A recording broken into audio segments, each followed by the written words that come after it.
Hello guys, good morning. मैं विपिन चंद्र जोशी पुनः आपके साथ हूँ ज्योति ग्लोबल स्कूल मोना जयती पहाड़ पानी के डिजिटल पोर्टल पर। गाइस, क्लास सेवन्थ इन्वायरमेंट की बुक अर्थात ज्योग्राफी की book chapter number 7 human environment settlement transport and communication.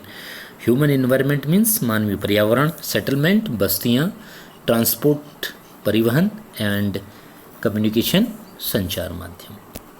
तो आज हम चर्चा करेंगे इस अध्याय में जरा इसकी। इससे पहले हम जरा ध्यान देते हैं डू यू पर। डू यू नो में the place where is a building or a settlement develop is called its sites. अर्थात हिंदी अर्थ क्या हुआ इसका? ऐसा स्थान जहाँ भवन अथवा बस्तियाँ विकसित होती हैं तो उसे बशान कहते हैं, या जहाँ हम रहते हैं उसको बशान भी हम लोग कहते हैं। सो गाइस, जैसे कि मैं आपको बता दूं कि जो अर्लियर ह्यूमन था, जो प्रारंभिक मानव था, वो भोजन, वस्त्र और आवास के लिए पूर्ण रूप से प्रकृति पर निर्भर था। केवल समय के साथ उसने नए कोशिश विकसित करके खाद्य पदार्थों का उत्पादन, घर बनाने में यातायात, संचार के बेहतर संसाधन का प्रयोग विकास किया। इस प्रकार उसने अपने आवास के वातावरण को अपने अनुकूल भी बनाया। इसके बाद गाइस बताती है settlements are place where people build their homelies. अर्थात बस्तियाँ वही स्थान है जहाँ लोग अपने लिए घर बनाते हैं। प्रारंभिक मनुष्य वृक्षों, गुफाओं में निवास करते थे। उन्होंने फसलें उगाना आरंभ किया। उनके लिए एक जगह स्थायी घर बनाना आवश्यक हो गया। बस्तियों का विकास नदी घाटियों के निकट हुआ क्योंकि वहाँ पर्याप्त मात्रा में जल उपलब्ध था एवं भूमि उपजाऊ थी। व्यापार, वाणिज्य एवं विनिर्माण के विकास के साथ ही मानव बस्तियां बड़ी होती गईं। नदी घाटी के निकट बस्ती पनपने लगीं एवं सभ्यता का विकास भी हुआ। क्या आपको सिंधु, टिग्रिस, नील, हवांग ही सभ्यता का विकास हुआ? क्या आपको सिंधु, टिग्रिस, नील, हांग ही नदियों के किनारे विकसित हुई सभ्यता के नाम पर चीज़ें हुई? तो ये कहीं ना कहीं हमारी बस्तियों को और ज़्यादा घना और विशिष्ट बनाती हैं। गाइस, बस्तियाँ स्थायी व अस्थायी हो सकती हैं। जो सेटलमेंट्स होते हैं कैन बी परमानेंट और टेम्परेरी भी वो हो सकती हैं। जो बस्तियाँ कुछ समय के लिए बनाई जाती हैं उन्हें अस्थायी बस्तियाँ कहते हैं। जैसे घने जंगल, गर्म ठंडे रेगिस्तान, पर्वतों के निवासी अक्सर स्थायी बस्तियों में रहते हैं। वे आखिर संग्रहण, स्थानांतरी, कृषि एवं ऋतु प्रवास करते हैं। यद्यपि अधिकांश बस्तियाँ आज स्थायी बस्तियाँ हैं।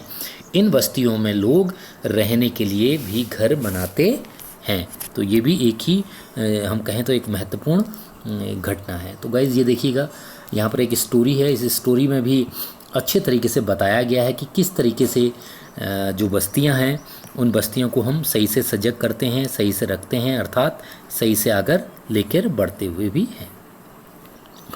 कहीं कहीं ऐसी बस्तियाँ होती हैं गाइस जहाँ पानी का जमाव हो जाता है। वहाँ ऊंचे प्लेटफॉर्म, स्टील पर घर बनाए जाते हैं। गर्म जलवायु के वाले क्षेत्रों में मिट्टी की मोटी दोमट वाले घर पाए जाते हैं जिनकी छतें फूस की बनी होती हैं। स्थानीय सामग्री पत्थर, पंख, चिकनी मिट्टी, तृण आदि का उपयोग घर बनाने में किया जाता है। ये चीज़ भी कहीं ना कहीं हमको आगे लेकर चलती है। अब बात आती है बाई ट्रांसपोर्ट की। Transport is the mean by which people and goods move, यानी एक स्थान से दूसरे स्थान, यानी सामान में आवागमन के साधन ही ट्रांसपोर्ट कराते हैं। पुराने समय में अधिक दूरी की यात्रा करने में अत्यधिक समय लगता था। उस समय लोग पैदल चलते थे। अपने सामान को ढोने के लिए पशुओं का उपयोग करते थे। पहिए की खोज, परिवहन आसान के थ्रू वो और अधिक बनाते थे और आज भी लोग वो चीज़ें कर रहे हैं। हमारे देश में कई सबसे ज़्यादा जो चीज़ें हैं वो खच्चर या डंकी या मूल्स या बुलॉक्स, ऊंच, इन चीज़ों से किया जाता है। दक्षिण अफ्रीका के एंडीज पर्वत के क्षेत्रों में लामा का उपयोग उसी तरह होता है जैसे तिब्बत में याक का प्रयोग होता है। प्रारंभ में अन्य देशों के व्यापारियों को भारत पहुंचने में अनेक महीने लग जाते थे। वे समुद्री मार्ग से या थलीय मार्ग से आते थे। हवाई जहाज ने परिवहन को द्रुत बना दिया था।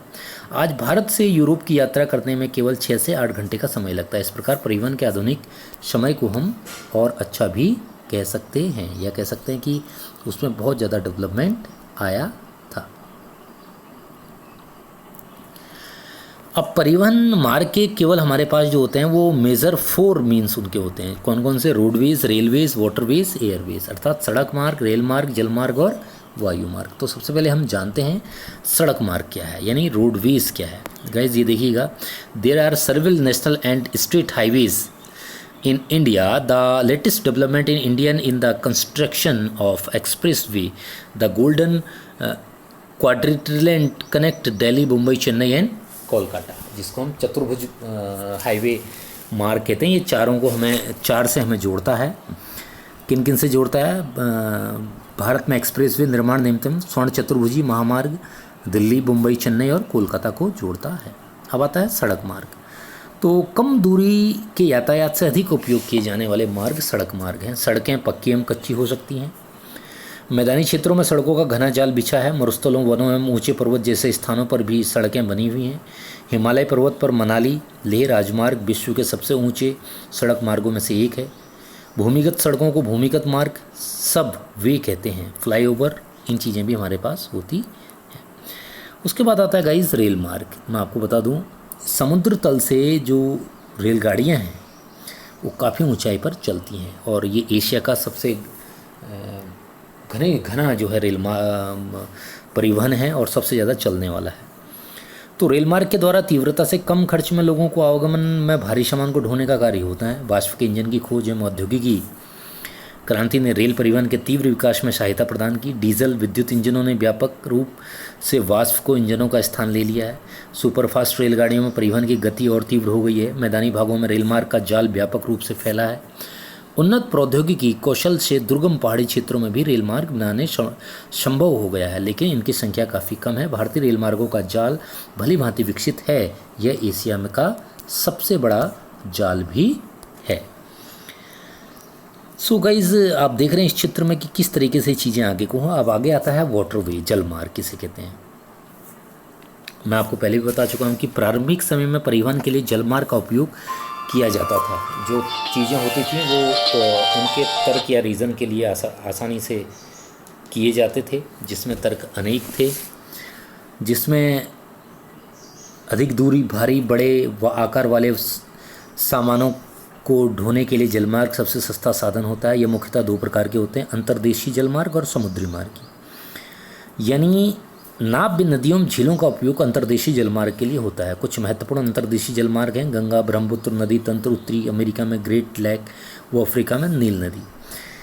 उसके बाद समुद्री एवं महासागरीय मार्गों का उपयोग सामान्यतः व्यापारिक माल एवं सामान को एक देश से दूसरे देश में पहुंचाने के लिए करते हैं।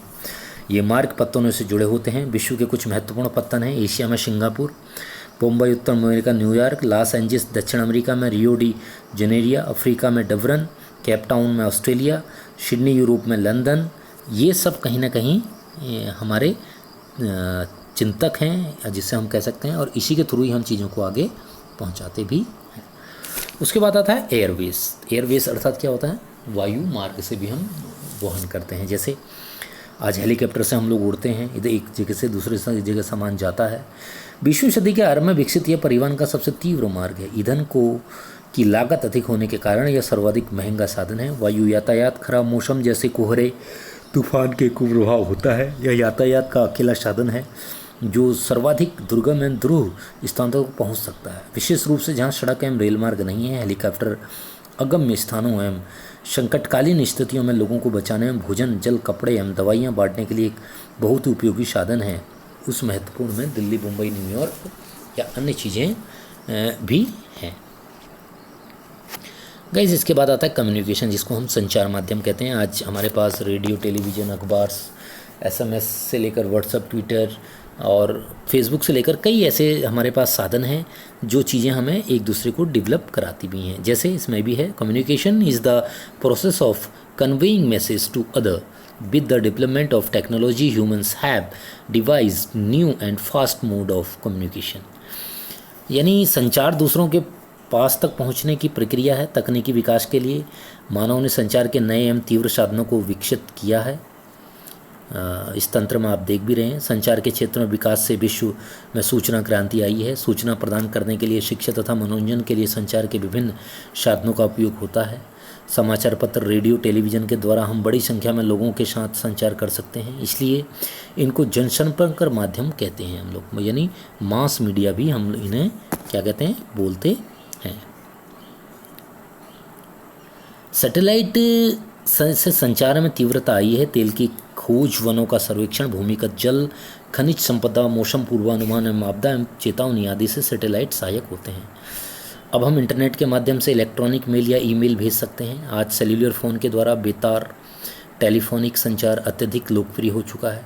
इंटरनेट के माध्यम से विश्व भर में केवल सूचना एवं परस्पर समीपता है ही नहीं मिलती, अपितु इनसे हमारा जीवन अधिक सुखमय भी बन गया है। अब हम घर बैठे ही रेल, हवाई जहाज एवं सिनेमा या होटल तक के लिए टिकट आरक्षित करवा सकते हैं। संपूर्ण विश्व में इस प्रकार लोगों एवं सेवाओं तथा संस्थाओं के बीच तीव्र गति से आपसी संपर्क संभव होने के कारण आज हम एक बृहद विश्व समाज के रूप में विकसित भी हो गए हैं। जैसे कि गाइस आप देख रहे हैं इस चित्र में कि किस तरह से हमारा कम्युनिकेशन आगे बढ़ रहा है, चीज़ें हो रही हैं, आगे को बढ़ रही हैं। सो ये चैप्टर्स नंबर 7 यहीं फिनिश होता है क्लास 7th का ज्योग्राफी का।